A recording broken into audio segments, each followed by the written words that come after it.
ગળતેશ્વર તાલુકાની sub registrar કચેરી વિવાદમાં આવી છે। ગળતેશ્વર તાલુકામાં છેલ્લા અનેક વર્ષોથી અને છેલ્લા ઘણા સમયથી ગળતેશ્વર તાલુકામાં ડુપ્લિકેટ દસ્તાવેજો ભૂમાફિયાઓ દ્વારા કરી અને ગરીબોની જમીન બારોબાર પડાવી લેવાનો કારસો સામે આવી રહ્યો છે। ગળતેશ્વર તાલુકાની વાત કરવામાં આવે તો ગળતેશ્વર મામલતદાર કચેરીની અંદર ચાલતી સબ રજિસ્ટ્રાર કચેરી, જેની અંદર કેટલાય ખેડૂતોની 25 વીઘા, 50 વીઘા, 42 વીઘા એમ કરી અને આ 41 દસ્તાવેજ ડુપ્લિકેટ કરી લેવામાં આવ્યા છે। અમદાવાદના અને આણંદના મળતિયાઓ મળી અને સબ રજિસ્ટ્રાર સાથે મળી, સબ રજિસ્ટ્રાર જાણે સાથે એમને કનેક્શન હોય, મામલતદાર સાથે એમનું કનેક્શન હોય એવી રીતે મળી અને ગળતેશ્વર તાલુકાની અંદર ગરીબોની જમીનો બારોબાર ઘસાઈ રહી છે। છેલ્લા કેટલાય સમયથી ગરીબોની જમીન બારોબાર ડુપ્લિકેટ દસ્તાવેજ, ડુપ્લિકેટ આધાર કાર્ડ, ડુપ્લિકેટ સાક્ષીઓ સાથે મળી અને સબ રજિસ્ટ્રાર જાણે કે આમાં સામેલ હોય એવી રીતે બારોબાર દસ્તાવેજ થઈ રહ્યા છે।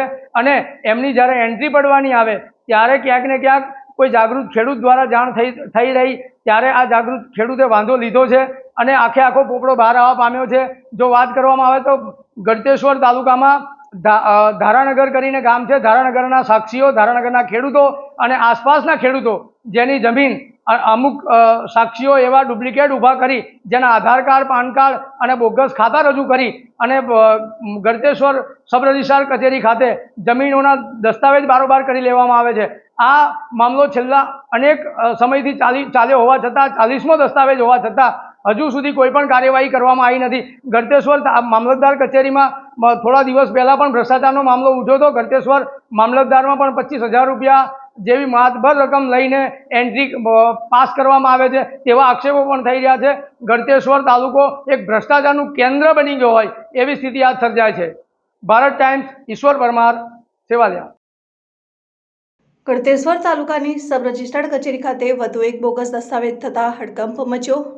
છેલ્લા કેટલાક સમયથી ગળતેશ્વર તાલુકા પંચાયત અને મામલતદાર કચેરી વિવાદોના બડામાં ફસાઈ રહી છે, ત્યારે ગળતેશ્વર તાલુકામાં આવેલ વાંગરોળી ગ્રામ પંચાયત વિસ્તારના પરાનાથ ધારા નગર વિસ્તારની સર્વે નંબર 11,077, તેનો વેચાણ દસ્તાવેજ નંબર 830/2025 તારીખ 16મી સપ્ટેમ્બર 2025ના રોજ ખોટા પુરાવા, ખોટા આધાર કાર્ડ, ખોટા પાન કાર્ડ, ખોટા સાક્ષી દ્વારા કરી લેવામાં આવ્યા।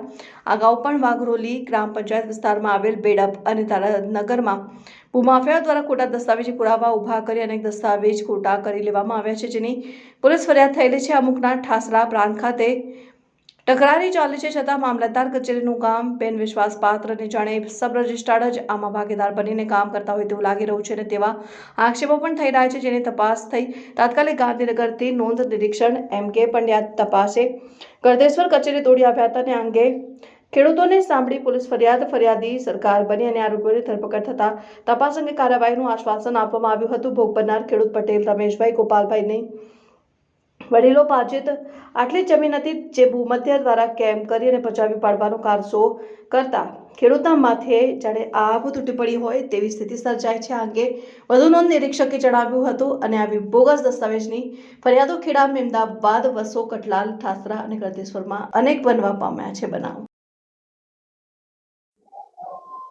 કાકા, શું ઘટના ઘટી છે તમારી સાથે? સાહેબ, મારો બોગસ દસ્તાવેજ થયો છે અને મારો સર્વે નંબર 1077 છે, ખાતા નંબર 211 છે। મારું નામ રમેશભાઈ ગોપાલભાઈ પટેલ છે।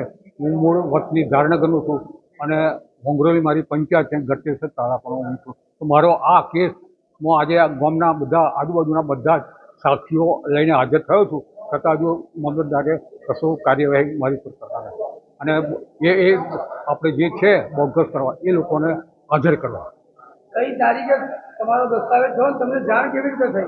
હું સાહેબ બહાર હતો રણજીતનગર અને ત્યાર પછી આવ્યો, રાત્રે સુઈ ગયેલો તો મારા ભાગીદાર અલ્પેશભાઈ હસમુખભાઈ પટેલે મને કહ્યું કે આપણે તમારે જમીનનું બધું આમ કે બોગસ થઈ ગયું છે, તો તમારી એક પણ વીઘું જમીન રહી નથી। એટલે બીજે દાડે અમે બધા ગામના ભેગા થઈને હાજર થયા કાલે।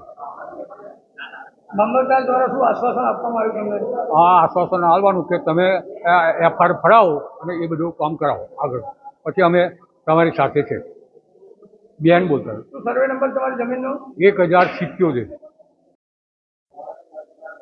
શું નામ છે તમારું? પરમાર ભાવેશ કુમાર અંબાલાલ। ભાવેશભાઈ, ડુપ્લિકેટ દસ્તાવેજ થયો છે, શું કહેશો? ડુપ્લિકેટ દસ્તાવેજ અહીંયાથી અમારા ગામ પાડોશી છે રમેશભાઈ ગોપાલભાઈ પટેલ, તેમની જાન બહાર એમના ડુપ્લિકેટ આધાર કાર્ડ, એમના ડુપ્લિકેટ સાક્ષીઓ એ બધું હાજર કરી ડુપ્લિકેટ દસ્તાવેજ કરી બારોબાર જમીન વેચી પાડી છે. જમીન કેટલી હતી અને સાક્ષીઓ ક્યાંના હતા? સાક્ષીઓ આણંદ બાજુના 2 મૂક્યા છે નહીં, એમની જાન બહાર કોઈ છે જ નહીં, એમણે કોઈ ઓળખાણમાં એવા સાક્ષીઓ રજૂ કર્યા છે. જમીન હતી એમની 22 વીઘા જેવી છે. રમેશભાઈને કેવી રીતે ખબર પડી કે એમની? રમેશભાઈને વાયા તાલુકા વાંગરોલી પંચાયતમાંથી ખબર પડી કે મારા નામની જમીન બારોબાર વેચાઈ ગઈ છે. એમની જમીન પર બોજો હતો, બોજો હોવા છતાં પણ એમની જમીન બારોબાર વેચી મારી. ક્યારે બની છે ઘટના? આ ઘટના 16 તારીખે બની છે. હમણાં અત્યારે જાણ થઈ છે. શું કાર્યવાહી આગળ? કાર્યવાહી વાંધા અરજી મૂકી છે અને હવે FIR કરવા જઈ રહ્યા છીએ અમે બધા. સર્વે નંબર 1078 છે. શું નામ છે આપનું? PG Makwana advocate Sevaliya. આજની બનેલી ઘટના વિશે શું કહેશો? આજની બનેલી ઘટના અમારા એક અંદાજમાં આવ્યું છે કે ભાઈ બોગસ દસ્તાવેજ થઈ રહ્યા છે. જ્યારે ભારત અને ગુજરાતની અંદર સરકાર એક અન્ન પુરવઠાની અંદર જો ગરીબ લાભાર્થીને અનાજ આપતું હોય ત્યારે એક અંગૂઠો મૂકી અને ફિંગરપ્રિન્ટ એના OTPમાં પડે તો જ એને અનાજ મળે, નહીં તો મળે નહીં. મારું પોતે એવું માનવું છે કે જ્યારે દસ્તાવેજ એક ભારત દેશ ખેડૂત પ્રધાન દેશ છે, ભારત અને ગુજરાતમાં ખૂબ ખેડૂતો હોય, જ્યારે એમની મિલકતો વેચાતી હોય ત્યારે એમની ફિંગરપ્રિન્ટ ફરજિયાત લેવી જોઈએ ને એમના પોતાના જ મોબાઈલ પર એનો OTP પડે ત્યારે જ દસ્તાવેજ કરવો જોઈએ, નહીં તો આ દેશના ખેડૂતો ખલાસ થઈ જશે. અને સરકારે આ મારા એક વિચારને ધ્યાન પર લેવો જોઈએ એવું મારું પોતે માનવું છે. અંગત મારું નામ Shailesh R Christian, advocate notary, અને હું ગળતેશ્વર તાલુકામાં વકીલાત કરું છું.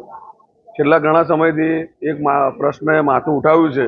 એ પ્રશ્ન એવો છે કે બોગસ અને બનાવટી દસ્તાવેજો થઈ રહ્યા છે.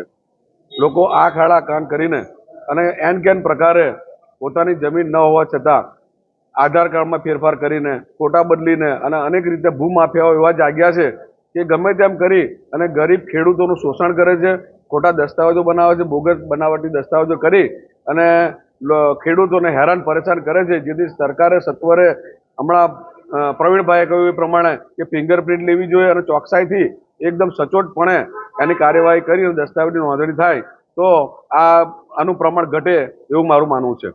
શું નામ છે તમારું અને શું ઘટના બની છે? પરમાર પાથીભાઈ પછી મારું નામ છે, તાલુકો ગળતેશ્વર, પંચાયત વાંગરોલી, મારો ખાતા નંબર 382 ને સર્વે નંબર 735, 25 વીઘા જમીન છે. 8 સાથે ડુપ્લિકેટ દસ્તાવેજ થયેલો છે. એમાં અમને કોઈ ખબર નહીં. એમાં આ તો મહિના પછી અમે આવ્યા એટલે નકલની કંઈક જરૂર પડી એટલે નકલ કઢાઈ એટલે મેં વેચાણ બોજો એવું ફોર્મમાં આવી ચડી ગયો. તમે તપાસ કરી એટલે વધારે અરજી આલી પહેલી તો પછી અત્યારે અમારો કેસ પ્રાંતમાં ગયો છે. પછી અહીં ફરિયાદ પણ આલી છે પણ એ પહેલાં કે અમે કાર્યવાહી કરીએ પછી FIR ફાડીએ, FIR પણ ફાડી નહીં. ને બીજું કે આ મામલતદારી બધું ભ્રષ્ટાચાર, આ મામલતદારી જે ગળતેશ્વર તાલુકાની મામલતદારી છે ને એ બધું ભ્રષ્ટાચાર જ ચાલે છે. મહિનામાં 2 ડુપ્લિકેટ દસ્તાવેજ થાય જ છે. આવા અમારા જે મોવાડામાં છે ને 1 મહિનામાં 1 ડુપ્લિકેટ દસ્તાવેજ થાય જ છે. આવો માયરામ વચ્ચે 45 વીઘાનો થયો, તખણ મોવાડામાં થયો 15 વીઘાનો, આ ધારણાગરનો પરમ દિવસ થયો ને અમારા ફતેપુરાનો પણ થયો. હું MK પંડ્યા, નોંધણી નિરીક્ષક ખેડા છું, ઇન્ચાર્જ નોંધણી નિરીક્ષક ખેડા છું, મૂળ A11 ગાંધીનગર છું. અને ગઈકાલે અમને એક ફોર્જ દસ્તાવેજ થવા બાબતની માહિતી રાત્રે અમને કચેરીમાં ગળતેશ્વર ખાતે મળી હતી. એના અનુસંધાને આજે અમે કચેરીની વિઝિટ કરી છે. વિઝિટ કરતા જે કોઈ લોકો રજૂઆત માટે આવ્યા છે અને શાંતિથી સાંભળ્યા છે. આ બાબતે સરકાર લેવલે જો કોઈ પણ ખોટું હશે તો કલમ 82 નીચે રજીસ્ટ્રેશન અધિનિયમ 1908ની કલમ 82 નીચે ફરિયાદ દાખલ કરવા માટે અમે વડી કચેરીને મોકલી આપશું. વિશેષમાં આ બાબતે કલેક્ટર સાહેબને રજૂઆત કરી અને સીટમાં પણ આ કેસને લેવડાવી અને જે કોઈ ખોટું કરનાર હશે એની સામે યોગ્ય કાર્યવાહી થાય એની સંપૂર્ણ રીતે મહેનત કરશું. આમ છતાંય આપનો કોઈ પ્રશ્ન હોય મને પૂછી શકો. અગાઉ પણ આ રીતે દસ્તાવેજો બોગસ થયા છે તેને લઈને હું અહીં મે મહિનાથી જોઈન્ટ થયો છું. મારો ચાર્જ મે મહિનાથી છે. અગાઉનો કોઈ દસ્તાવેજ વિશે મને ખ્યાલ નથી. આપ જ્યારે અત્યારે જાણ કરો છો કે અગાઉ આવું કંઈ બન્યું છે, એમાં કોઈ પોલીસ ફરિયાદ થઈ છે કે નહીં એની ખાતરી કરી, અને પોલીસ ફરિયાદ થઈ હશે ને એમાં જો સરકારને કોઈ 82 નીચે જોડાવાનું હશે તો વડી કચેરીમાંથી આદેશ મેળવી અમે 82 નીચેની વધારાની અહીંયા ખેડૂતોના પણ આક્ષેપ છે કે આવા બોગસ રજીસ્ટ્રેશન થયેલા છે દસ્તાવેજો, અને લગભગ મહિનામાં એક વખત થાય છે આવા. એ બાબતે અમે પૂરતી તપાસ કરી અને તમને કહેશું કે ભાઈ જો આ ખેડૂતોની રજૂઆત છે, ખેડૂતોને અમે શાંતિથી સાંભળ્યા છે, એ લોકો પણ અમારી સાથે સંમત છે, જે આવ્યા છે એ લોકો મામલતદાર સાહેબે પણ સાંભળ્યા છે, અને જે કંઈ પ્રક્રિયામાં જ્યાં કંઈ ખોટું જણાશે તો અમે પૂરતી કાર્યવાહી સરકાર કરશે. સીસીટીવી ફૂટેજથી માંડીને દરેક જે અહીં સરકારી કચેરીમાં ઉપલબ્ધ હોય છે તે છતાં પણ આ રીતનું બનાવ કેમ બની રહ્યા છે? સીસીટીવી ફૂટેજમાં જે માણસો આવી રહ્યા છે ફોર્જ કરવા, એનું થોડું ઘણું ઇન્વેસ્ટિગેશન કરતાં અમને એવો ખ્યાલ આવ્યો છે કે આધાર કાર્ડ અને પાન કાર્ડમાં ફોટા બદલીને મૂળ આધાર કાર્ડ ને મૂળ પાન કાર્ડ લાવે છે, એટલે વેરિફિકેશન થોડું અઘરું થઈ જાય છે. મૂળ પાર્ટીના જ નામ આવે છે, મૂળ પાર્ટીના નામ ને સરનામા આવે છે. આ દસ્તાવેજને અમે જાતે વેરીફાઈ કર્યો છે, પણ કોઈ સીસીટીવીમાં જે માણસ આવ્યો છે જેનું રેકોર્ડિંગ કર્યું છે એ રેકોર્ડિંગ વાળા માણસને ગોતવા માટે ફરિયાદમાં અમે પૂરતો સપોર્ટ કરશું. જો કંઈ ખોટું નીકળશે તો એમાં પૂરતી કાર્યવાહી કરવામાં આવશે. સાહેબ, બોજો હોય છે તેમ છતાં આ રીતે બોજાથી કોઈ દસ્તાવેજ અટકાવવાની કાર્યવાહી કાયદાને સંલગ્ન નથી. એટલા માટે બોજો હોય તો દસ્તાવેજ રોકો નિયમ અમલ નથી. એ બાબતે જરૂર હશે તો હું તમને અલગથી પણ જાણ કરીશ.